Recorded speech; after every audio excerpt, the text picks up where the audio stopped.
Have you ever had a neighbor so entitled that you start imagining turning your peaceful lawn into a battlefield? I thought I'd lost my mind the day Linda Foxley showed me just how far human entitlement could go. I'm Daniel Reed, average guy. Average neighborhood, quiet life. Saturday mornings were sacred, coffee in hand, soft sunlight on the lawn, and the sound of the sprinklers dancing over my daisies. That was my world. Until Linda arrived. Linda wasn't loud or obnoxious in the traditional sense. She didn't play blaring music, never parked on my lawn, and her dog didn't bark incessantly, but she had one little habit that became my nightmare. Every day, exactly 3:15 p.m., she would march across my yard like she owned it, not along the sidewalk, not near the edges, right through the center, diagonally, like she was in a race. Phone glued to her ear, yoga pants hugging her legs, little dog trotting behind, probably wondering why humans were so weird about grass. At first, I tried to rationalize it. It's just grass, let it go, maybe she doesn't notice. But then came the path, a faint trail, right through the daisies, showing the exact path she preferred, my beautiful lawn.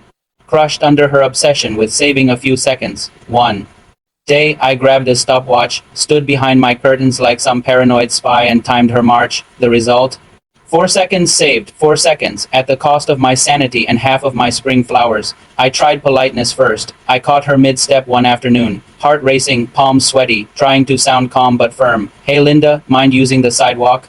I'm trying to get the grass to grow. She barely lifted her gaze over her sunglasses. Oh come on Daniel, it's just grass, this way's faster.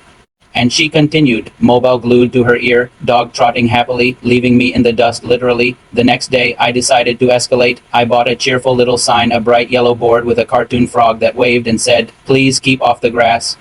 I planted it proudly along her route, imagining her seeing it and thinking, oh, maybe I should walk around. The next morning, gone, snapped in half, stuffed into her trash bin. This was no longer negligence. This was deliberate, and at that moment I realized politeness wasn't just ineffective, it was futile. By the end of the week, I had reached the first stage of my mental breaking point.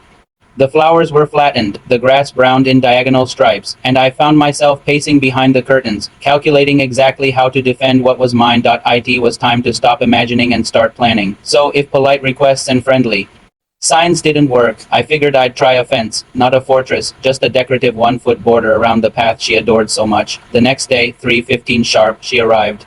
She paused, maybe noticed the fence, but only for half a second, and then with effortless grace, swung her leg over like an Olympic hurdler. I sank into the couch, mouth open, my fence, my tiny symbolic boundary completely ignored. That's when I tried bureaucracy. HOA, photos, timestamps, emails.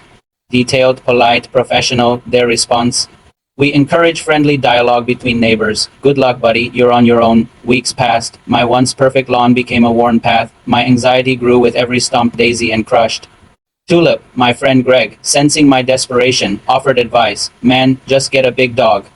I laughed bitterly. With this HOA, they'd fine me for harboring a dangerous animal before the leash was even on. Motion-activated sprinklers.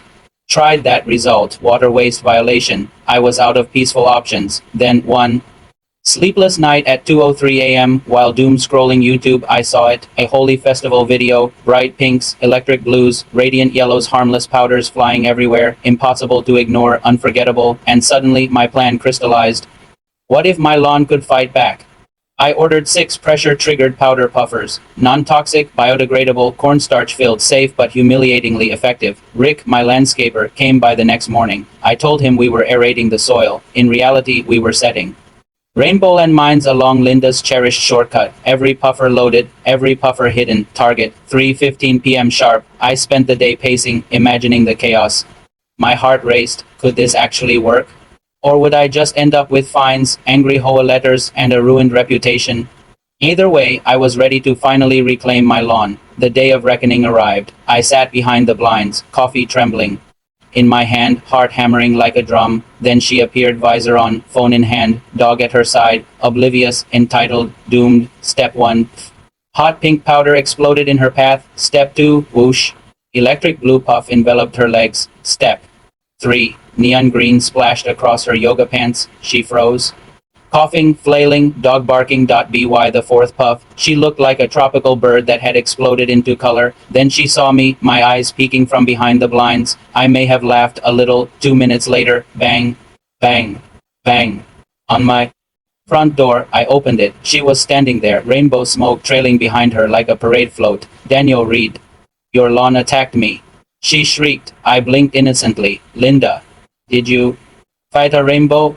She did not laugh. Then came the fallout. HOA letter number 1, public nuisance. HOA letter number 2, unauthorized soil devices. HOA letter number 3, non-uniform lawn color. Police came, surveyed the scene, shrugged. Not illegal, one officer said, but maybe. Remove them before a kid steps on one. I paid a few fines, dug out the powder traps, mowed the evidence away, but peace returned. Linda now uses the sidewalk. The dog does too. My daisies finally got a break. Was it petty? Absolutely. Was it expensive? Yes. Was it worth it?